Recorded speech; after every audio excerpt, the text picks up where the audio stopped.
Juga Shri Jiva Prabhu Lokhanatha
Krishna Krishna Hare Hare Hare Rama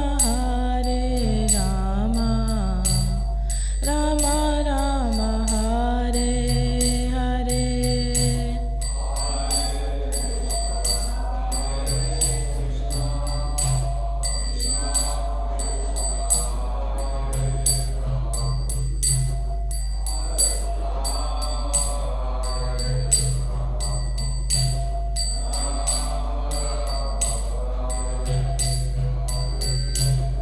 Hare Krishna Hare Krishna Krishna Krishna Hare Hare Hare Rama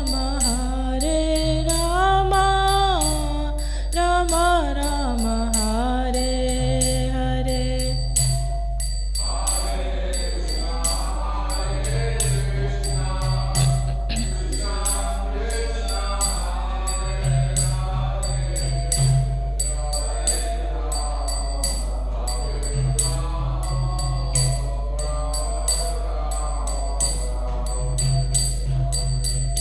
Nitai Gaura Hari Bol, Hari Bol, Hari Bol, Nitai Gaura Hari Bol.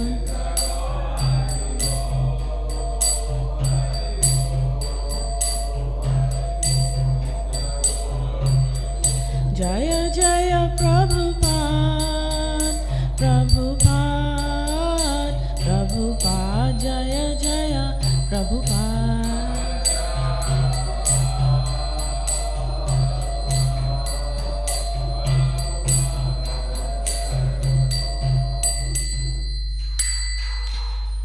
Jai Shri Radha Govardhana Bhagwan Ki Jai Shri Krishna Balaram Bhagwan Ki Giriraj Maharaj Ki Narsinghadev Bhagwan Ki Gauranitai Bhagwan Ki Srila Prabhupada Ki Gaur Premanandi.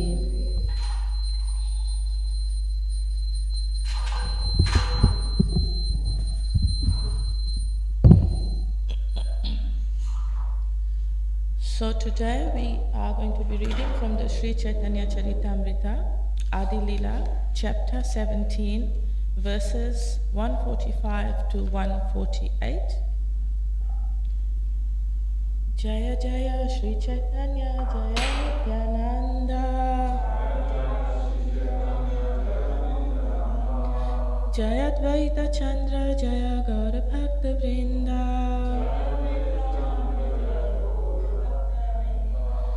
Jaya Jaya Sri Caitanya Jaya Nityananda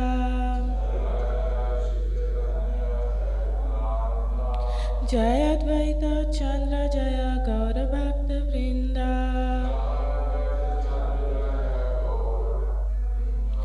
Jaya Jaya Sri Caitanya Jaya Nityananda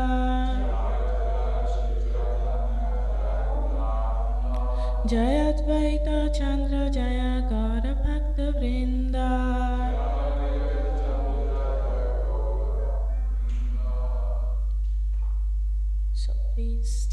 just repeat the verse.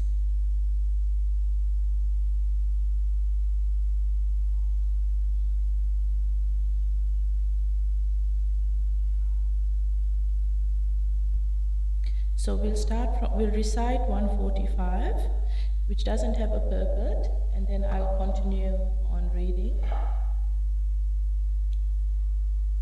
Prabhu balena ami tumhara ailama abhyagata.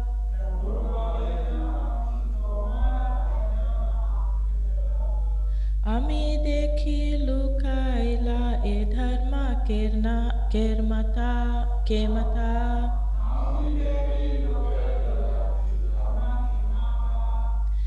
Prabhu balena ami tomara ailama abhyagata.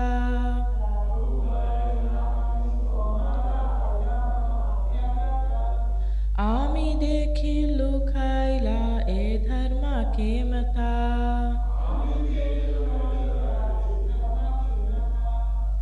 Prabhu balena ami tomara ailama abhyagata.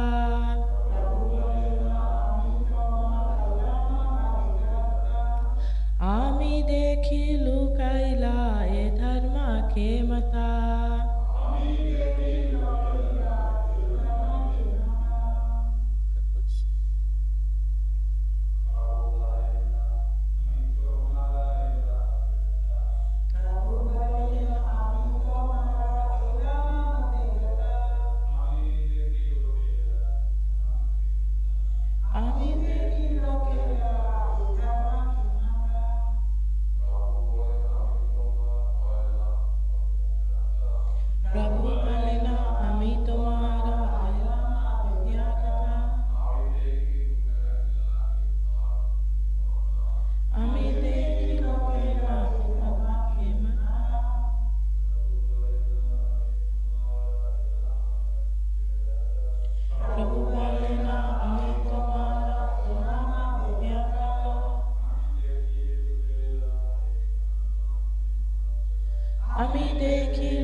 Prabhu balena, the Lord said, Ami, I, Tomara, yo, Ailama, have come, Abhyagata, guest, Ami, me,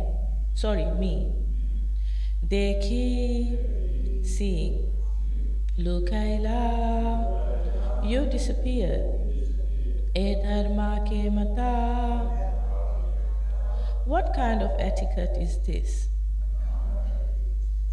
Translation by Srila Prabhupada. Srila Prabhupada ki jai. In a friendly way, please repeat. The Lord said, Sir, I have come to your house as your guest. But upon seeing me, you hid yourself in your room. What kind of etiquette is this? So,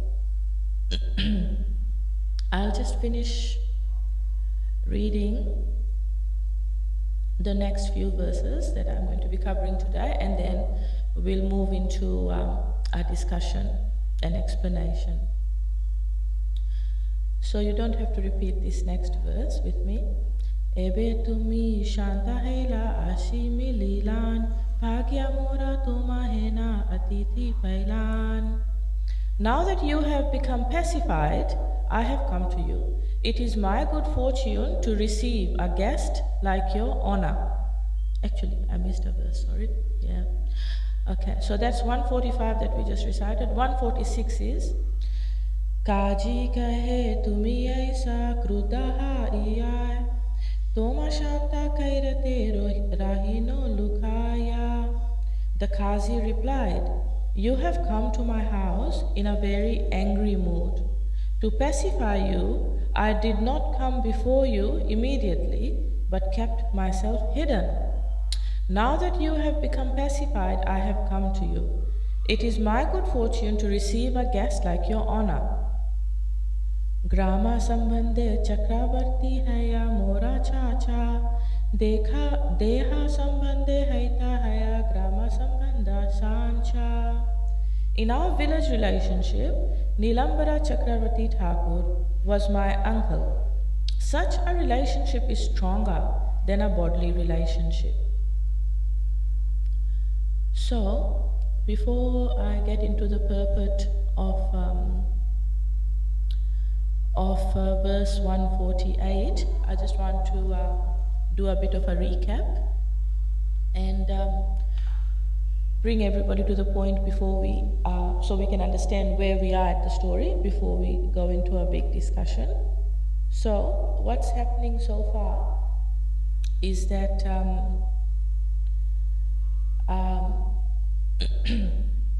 basically there was civil disobedience. So Lord Caitanya, what he did is he requested all his followers and all the villagers to light fire torchlights, and he gathered them all, because what had happened is the ruler, the Qazi, Chand Qazi, he had forbidden chanting of the Hare Krishna Mahamantra, and he said, if anybody chants again publicly, I'm going to convert them to be a Muslim. So what happened then is Lord Caitanya completely disagreed with this, because remember, he's the Yuga Avatar, he's here to establish, he has established the chanting of the holy name as the method to go back to Godhead in this day and age. And his whole advent in this material world was to propagate in every town and village the holy name. So what happened then, Lord Caitanya completely therefore disagreed and decided to rise up. So then he gathered together the whole very big group of people, all his followers, all the devotees, and they started singing Mahamantra through the streets. And actually verses before this describe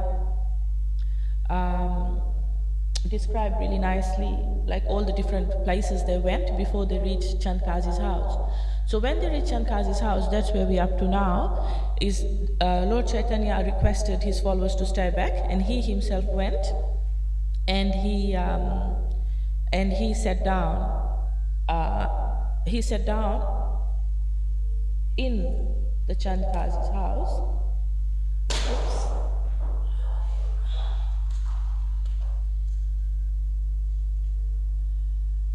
And then, when he sat down, the Chand Qazi was actually inside. He didn't come out.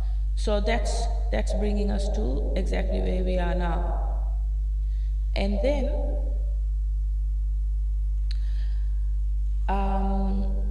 they have a discussion. They actually start to talk. So that's what's going on.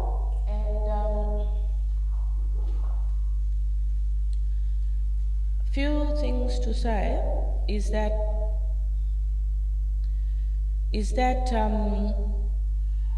actually let's read the purport, then we'll go into the discussion. Okay, so the purport for verse 148 is translated and purported by Srila Prabhupada ki jai. So this is the translation. In our village relationship, Nilambara Chakravarti Thakur was my uncle. Such a relationship is stronger than a bodily relationship. In India, even in the interior villages, all the Hindu and Muslim communities used to live very peacefully by establishing a relationship between them. The young men called the elder members of the village by the name Chacha or Kaka, uncle, and men of the same age called each other Dada, brother. The relationship was very friendly. There were even invitations from Mohammedan houses to Hindu houses and from Hindu houses to Mohammedan houses. Both the Hindus and the Mohammedans accepted the invitations to go to each other's houses to attend ceremonial functions. Even until 50 or 60 years ago, the relationship between Hindu and Muslims was very friendly, and there were no disturbances. We do not find any Hindu-Muslim riots in the history of India, even during the days of the Mohammedans' rule over the country. Conflict between Hindus and Muslims was created by polluted politicians, especially foreign rulers, and thus the situation gradually became so degraded that India was divided into Hindustan and Pakistan. Fortunately, the remedy to unite not only the Hindus and Muslims but all communities and all nations can still be implemented by the Hare Krishna movement on the strong basic platform of love of Godhead. Okay, so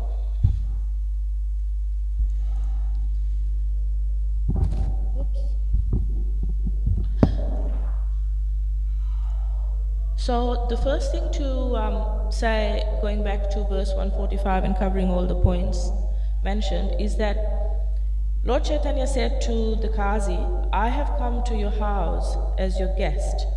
But before that he said, Sir, S-I-R, Sir, I have come to your house as your guest, but upon seeing me you hid yourself. What kind of etiquette is this? So, the first thing to say is that Lord Caitanya did not, even though Lord Caitanya's followers were actually desecrating the Qazi's property, they were breaking down, tearing apart his garden and breaking down the garden structures, Lord Caitanya was respectful towards the Qazi. When he went and he sat down, he respectfully addressed the Qazi. And he already had sat down in his house. And then he's saying, why didn't you come? Why are you hiding? And then what kind of etiquette is this? So the word etiquette basically means how to behave in which situation, in which social circumstance. And Vaishnava etiquette is something that comes up over and over.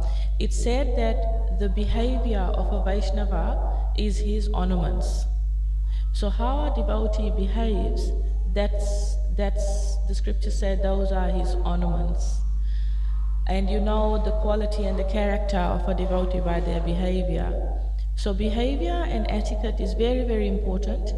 There is a whole series of lectures by His Holiness Bhakti Charu Maharaj, which explain Vaishnava etiquette systematically, and it's very nice.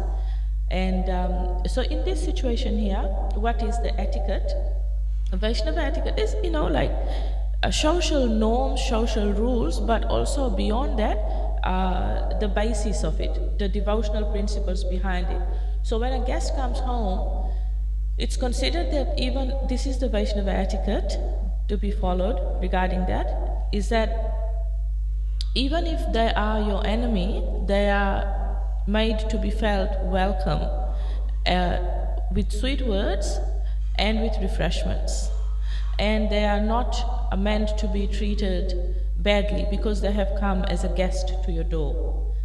And so they're made to, they need to be welcomed in the house and offered water, drinks, something to eat maybe, and the host needs to be behaving in such a way so that the person who has come doesn't even feel a tinge of enviousness or enmity or anything like that. So that's the first thing, that even if our enemy comes, they're supposed to be made to feel welcome. Then the second thing is that if anybody comes to somebody's house and they're sent away without having had anything to drink or eat, then it's said in the scriptures that that house is no better than a hole in the ground, than a mongoose's hole in the ground. That it's not really a house. It's not really considered to be very welcoming and homely.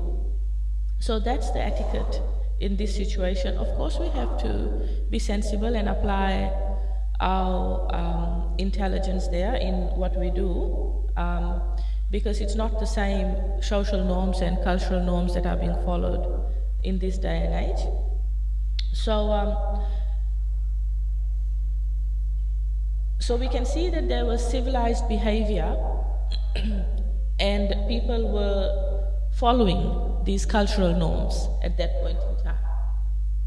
So the Qazi said, you have come to my house in a very angry mood, and that's why I didn't come out immediately, that's why I was hiding. So he explained himself, and then that now that you have become pacified, I have come to you, and actually it's my good fortune to receive a guest like yourself.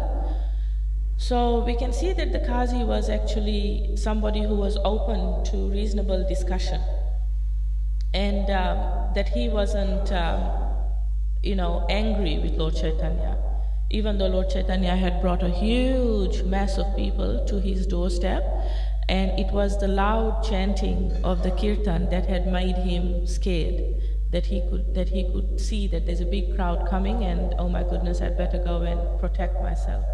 So then when he saw Lord Caitanya come and sat down, then he came out and talked to him very nicely.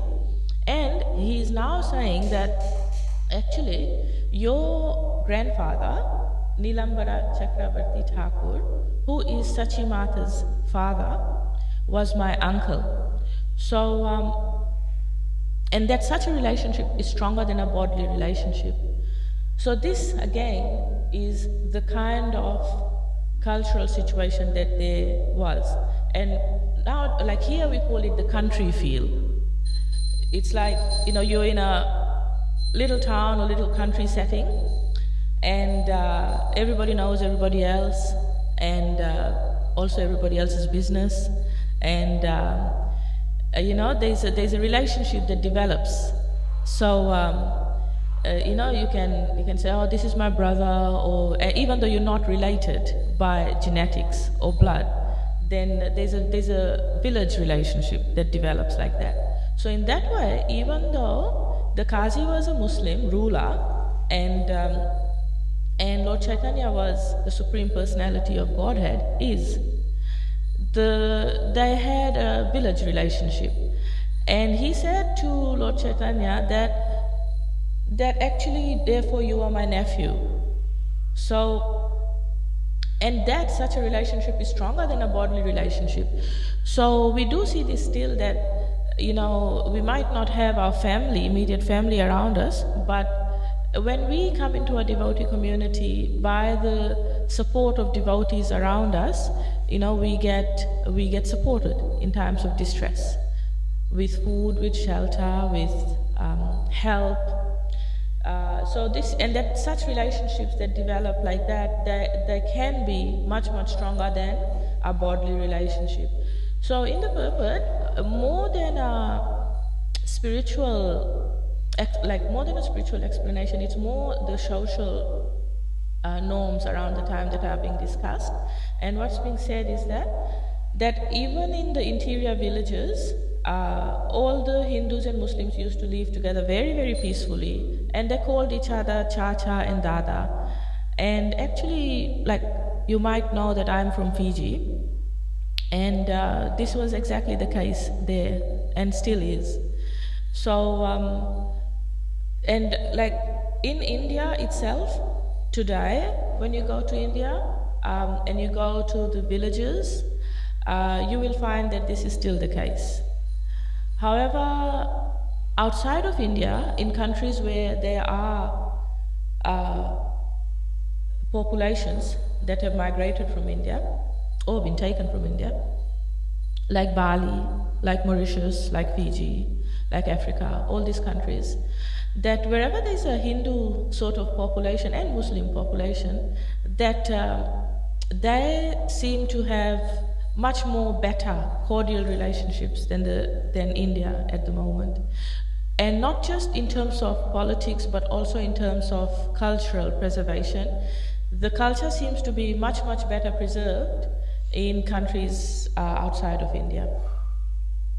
So, if you go to Bali, for example, you'll see the village setup is such that it's still the traditional setup.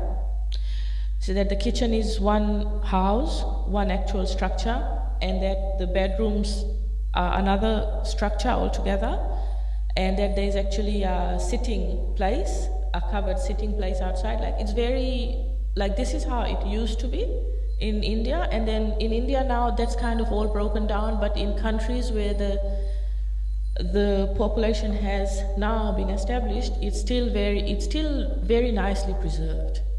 And in terms of politics as well, you see that in India there are now lots of clashes, and even now we are seeing, I mean, I'm no politician myself, but even now, like right now, what's going on is these big clashes between, I mean, it's actually wrong to call it a clash, but it's happening in Bangladesh, that the Hindus are being tortured really and abused by the Muslims. And it has been all over the news. So what Prabhupada is saying here is that on the basis of these village relationships, that there was peace, and then people accepted invitations to go to each other's houses to attend ceremonial functions. They're very, very true. I mean, speaking of myself and my upbringing, so one of my neighbors used to be a Muslim lady, and she would always invite us over to her house for Eid. And of course, being devotees, we would go and help her cook and offer the food, and it was all vegetarian, even though, because she loved us so much, she would not cook any meat on the day. Even though Eid, generally, Muslims have goat. So that's generally what happens. So, and we saw this all over the place. And then when we had Diwali or we had Janmashtami, we would invite her to our place, and so on and so forth. So it was like, very nice relationship. And there were no disturbances. So Prabhupada is saying that even during the days when the Muslims ruled over India, that there were no riots like this. And how it started happening is that it was polluted politicians.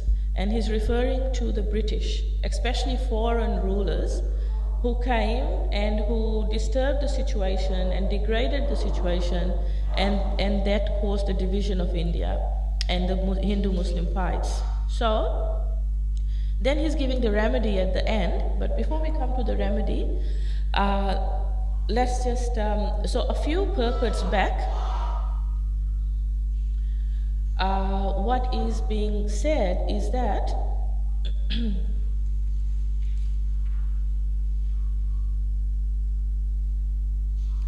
okay, actually even before that. So Prabhupada says in this purport here that even as early as 50 or 60 years ago, even until 50 or 60 years ago, the relationship between the Hindu and Muslims was very friendly. So 50 or 60 years ago, the time Prabhupada wrote this purport, it was 1968. If you go back 50 years from then, what is it? 1918, isn't it? So that's around the time Srila Prabhupada appeared. And Prabhupada, in Srila Prabhupada Leelamrita, it's Prabhupada's childhood is explained, and part of that is around chapter 5 of the Leelamrita is very nicely describing Prabhupada's life in Calcutta, and how he used to live in the apartments, and how he had Muslim neighbors, and then this whole situation that we've been talking about, you can actually see it there in Prabhupada's life. And so that's what Prabhupada is talking about, that when he was young, there was nothing like that until around 1942. And then that is also nicely described from Prabhupada's point of view as to how he saw the war happening, because remember that's World War II. That was World War II, 1942 to 1945. And Prabhupada at that time, when the war broke out, he was, I think, around the river in Calcutta, having just some fun. And then he couldn't get back home.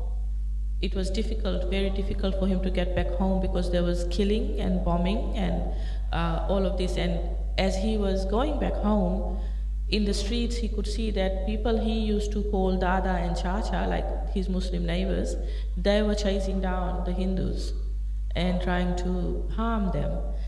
And that somehow he quickly made it back home. And actually then that one of the Muslim neighbors of his helped him to get back into his house very nicely. So this is all explained as to how that happened, but that even up until 1918s and onwards until the 1940s, that these things weren't, that it was very peaceful in India. And even though there was differences culturally, and there always are, in every country, not just Hindu and Muslim. I mean, even in Ireland, you see there is differences between this Christian group and that Catholic group, and every country has something or the other happening. This is Kali Yuga actually, just zooming out a bit. Kali Yuga is the age of quarrel and hypocrisy, and if there is nothing to quarrel about, inevitably something will come about to be picked on and quarreled about. So always on the basis of body and how a person is looking, body or culture, all these differences, these are what have made fights happen in the past. Religion, all these things. And or land, that this is my land, that's your territory, So these are the kind of temporary things that have actually caused war and loss of human life, which is an absolute tragedy, because the human life is meant not for fighting, but it is meant to develop our consciousness to the point that we understand we are the servants of the Lord. We actually need to be going back to Godhead. This is the only short span of life that I have to perfect that consciousness that I am the servant of the Lord. I'm meant to serve Him. I'm meant to actually relish and enjoy the sweetness of all of these services and become more and more fixed in my identity as a servant, as an associate of the Lord in some form or the other. And then, at the end of this life, to go back to Godhead. That is our aim. And the other aim is to just serve Srila Prabhupada, serve the Lords in whatever situation they put us, even though we might not make it back to Godhead, but that is the other aim that we have. So instead of focusing on all of that, if our valuable time and energy and strength is being used in protection, in defense, in trying to find food for ourselves, all of that, we actually can't self-actualize. We can't get to the point of self-realization because the basic needs aren't being met. So we need to be able to just protect ourselves and sort of catch the skinny road out, through the back alley, just protect ourselves, stay low, just chant Hare Krishna, remain a devotee, stop trying to become caught up or getting snagged in different worldly issues, because the worldly issues, guess what? They happened in 1942 and they happened before that, and it's just going to happen again. It's like fashion. Clothes go in and out of fashion. And things that were in fashion in 1960 have come back in fashion, sort of thing. So wars are like that. This is Kali Yuga, they'll always happen. And the basis of peace is, because there are so many differences. Prabhupada had a very, a really nice concept called unity in diversity, which he presented, and he said that, unity in diversity can only come about if we look at the common platforms.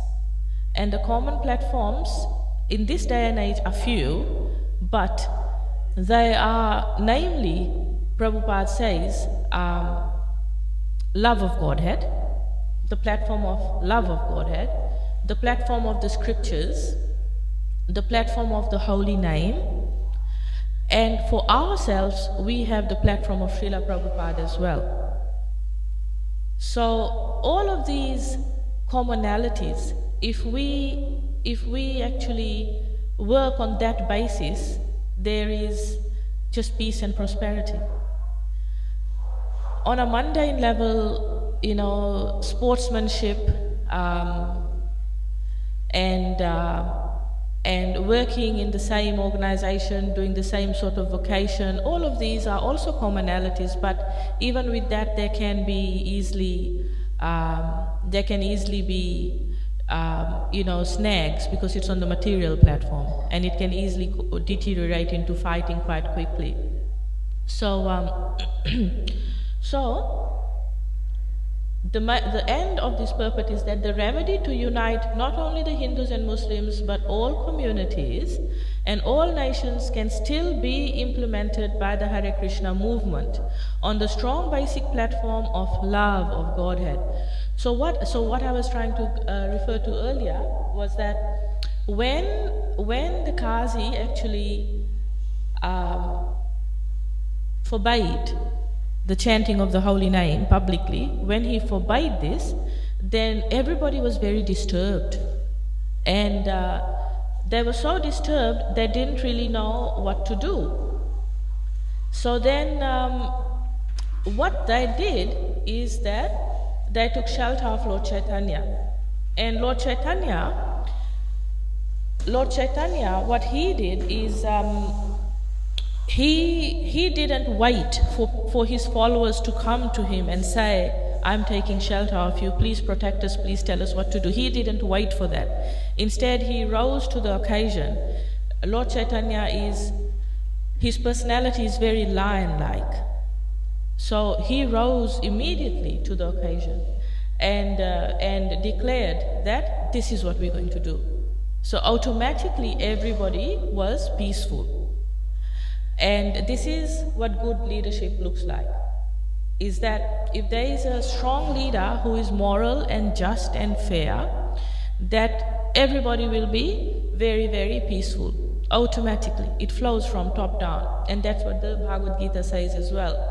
And then when we come to today's purport, so it said that, everything was very peaceful until the foreign politicians who were polluted. So foreign politicians polluted. That what they did is that they caused these differences and all of this fighting. And even in this, and actually I'm not just saying this, it's written here by Srila Prabhupada, is that this is Kali Yuga, that this is a symptom of Kali Yuga, unfortunately. Like many times we wonder, how come that person is president? Or how come that person is in this position? And our mind boggles. How can they have gone through all the checks and balances and become president? Or become this, or become that? And here I am, more qualified, and I know I can read better and all of that. Why wasn't I chosen? So, we see this over and over, that people who are more qualified, they seem to be completely ignored and neglected. And it's the people who are not qualified who seem to have all the positions. And it's not just seemingly so, it is actually so, because here straight from the Caitanya Caritamrita, Srila Prabhupada is saying, this is a symptom of Kali Yuga that has already appeared. People cannot feel secure about their lives and property. Yet the so-called governments continue, and its ministers get fat salaries, although they are unable to do anything good for society. So, yes, it's a fact that Kali Yuga, because of Kali Yuga, they're bad leaders. And that the only remedy for such conditions is to enhance the Sankirtana movement under the banner of Krishna consciousness and protest against the sinful activities of the world's governments. So just banding together, congregating together and chanting Hare Krishna, Sankirtan movement, which is what Lord Caitanya did. Then he gathered everybody together as a strong leader, led them fearlessly, and went to dialogue with Chandkazi. So he didn't go to attack him, but he went to dialogue with him. And actually in this purports here, in 141 in particular, Prabhupada is saying that by reasonable discussion and by chanting the Hare Krishna Maha Mantra, everything can be one. So, I'll stop there. And it's 8:20 a.m. We've got 10 minutes for questions and answers and discussion. If anybody would like to say anything, don't say anything too political. Yeah, it's a social and political discussion today, and I didn't choose it.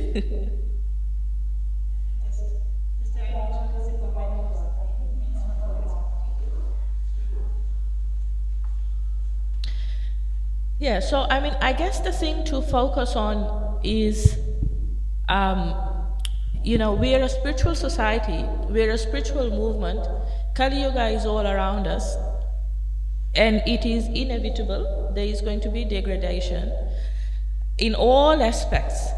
We all know how bad Kali Yuga is going to get. Unfortunately, or fortunately, we know this because it is described in great detail in the scriptures. What exactly is going to happen in Kali Yuga as it progresses. And from our point of view, like I said, I mean in Hindi, there's a saying, Patri gali se nikal ja. That is, take the skinny road out, take the back alley out. Just lay low and avoid getting snagged and caught up and just chant Hare Krishna and go back to Godhead. So if we, like I was saying, we can't really afford, we only have a small, short life, we can't really afford to use our time up in other things. Things are already degrading, they're bad leaders, therefore society is disturbed, things are not happening as they should have been, as they were happening in Lord Ramachandra's time. And so all we can do is really focus on the common platforms. And I'll just highlight them because there's doom and gloom all around. But chanting Hare Krishna gives absolute peace, absolute bliss. And the holy name has all potencies. Devotional service is what we are meant to be doing. That's meant to be our primary occupation, devotional service. And also the scriptures and Srila Prabhupada. So following what Srila Prabhupada has said, that's just following good leadership and is great for the society as a whole. So many times, we have heard that the ISKCON movement has been described as a ship. And in this ship is everybody who's a follower. And that this ship is navigating this really stormy seas of Kali Yuga. And if we just stay on the ship by following the 4 principles and chanting Hare Krishna, following what Srila Prabhupada said, we will stay on this ship. And we'll be able to cross the stormy ocean and go back to Godhead. So that's what our focus needs to be, because unfortunately we can actually get very, very much affected and depressed or anxious that all of this is happening, I've got to, and that's actually natural, it's the flight or fright reaction. But if we focus on, obviously we do need to protect ourselves, don't get me wrong. We do need to protect ourselves, we do need to meet our basic needs, we need food, shelter, clothing, but we never need to lose sight of the ultimate goal, which is self-realization. So we shouldn't be spending all our time meeting our basic needs and then enjoying our material senses. We are meant to be using our time in service and chanting and perfecting our consciousness so we can go back to the spiritual world, our true home, where there is no fighting. Actually, there is no fighting there. When Krishna wants to have a fight, he comes to the material world. So, yes. So, you wanted to say something? Just a comment, not a thing.